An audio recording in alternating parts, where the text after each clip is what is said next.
సామాజిక పింఛన్లు దాదాపు 65 లక్షల మందికి ఉపయోగపడే విధంగా 28 కేటగిరీస్ లో వివిధ వర్గాలకి పెన్షన్స్ ఏదైతే ఇస్తున్నారో వాటన్నిటిని కూడా పెంచడం జరిగిందని చెప్పేసి మీ అందరికీ మనం చేస్తా ఉన్నాను. నేను 3,000 నుంచి 4,000 రూపాయలకి ఈ పెన్షన్ పెంచడం జరిగిందని చెప్పేసి మనం చేస్తా ఉన్నాను. ఏదైతే చంద్రబాబు నాయుడు గారు, పవన్ కళ్యాణ్ గారు, కూటమి నాయకులందరూ కూడా మా ప్రభుత్వం రాగానే మొట్టమొదటి మాసమే పెన్షన్ పెంచి ఇస్తామని ఏదైతే హామీ ఇచ్చారో దానికి అనుగుణంగా ఈ రోజు పెన్షన్ పెంచే కార్యక్రమం జూలై 1వ తారీఖు నుంచి పెన్షన్ పెంచే కార్యక్రమం చేయబోతున్నామని చెప్పేసి మనం చేస్తాం.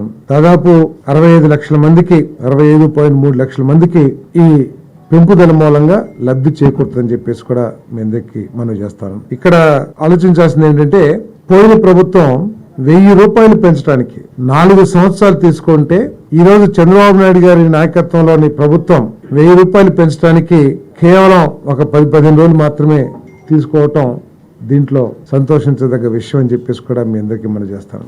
ఈ పెన్షన్ ని జూలై 1వ తారీఖున సచివాలయం స్టాఫ్ తో ఇంటింటికి ప్రతి ఇంటికి తీసుకువెళ్లి ఉదయం 6 గంటల నుంచి సాయంత్రం లోపల ఇవన్నీ కూడా పెన్షన్ అన్నింటినీ కూడా పెన్షన్ దారులు చేతిలో పెడతామని చెప్పి డిస్ట్రిబ్యూట్ చేస్తామని చెప్పేసి కూడా సవినీయంగా మనం చేస్తామని నేను. మరి ఒక కేటగిరీ ఫిజికల్లీ డిజేబుల్డ్ పర్సన్స్ కి 3,000 నుంచి 6,000 రూపాయలు, పూర్తి అంగవైకల్యంతో ఉన్న వాళ్ళకి 5,000 నుంచి 15,000 రూపాయలు కూడా పెంపుదల కూడా ఇవ్వబోతున్నాం అని చెప్పేసి కూడా నేను మనవి చేస్తాను. కొన్ని క్రానిక్ డిసీజెస్ ఉన్న వాళ్ళకి లివర్ డిసీజ్, అదేవిధంగా ఎలిఫెంటాసిస్, కిడ్నీ ఇటువంటి దీర్ఘకాలిక అనారోగ్యం ఉన్న వాళ్ళకి 5,000 నుంచి 10,000 రూపాయలకి పెంచడం జరుగుతుందని చెప్పేసి కూడా మనం చేస్తాను. వీటన్నిటి మూలంగా అంతేకాకుండా నేను చెప్పినట్లు జూలై 1వ తారీఖున 7,000 రూపాయలు అంటే మంత్లీ పెన్షన్ 4,000 రూపాయలు, బకాయిలు ఏప్రిల్, మే, జూన్ ఏదైతే చెప్పామో ఆ 3 నెలలకు సంబంధించి 3,000 రూపాయలు, మొత్తం కలిసి 7,000 రూపాయలు మరి ఇవ్వబోతామని చెప్పేసి మనం చేస్తాను.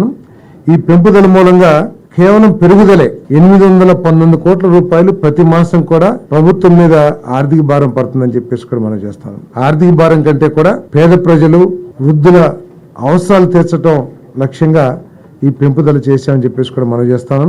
ఈ 3 నెలలకు సంబంధించి ఏదైతే ఎరియర్స్ ఇస్తున్నామో ఆ భారం 1,650 కోట్ల రూపాయలు కూడా ప్రభుత్వం భరించబోతుందని చెప్పేసి కూడా మీకు మనం చేస్తూ మొత్తం 4,408 కోట్ల రూపాయలు మరి ప్రభుత్వం ఖర్చు చేయాల్సి ఉంటుంది.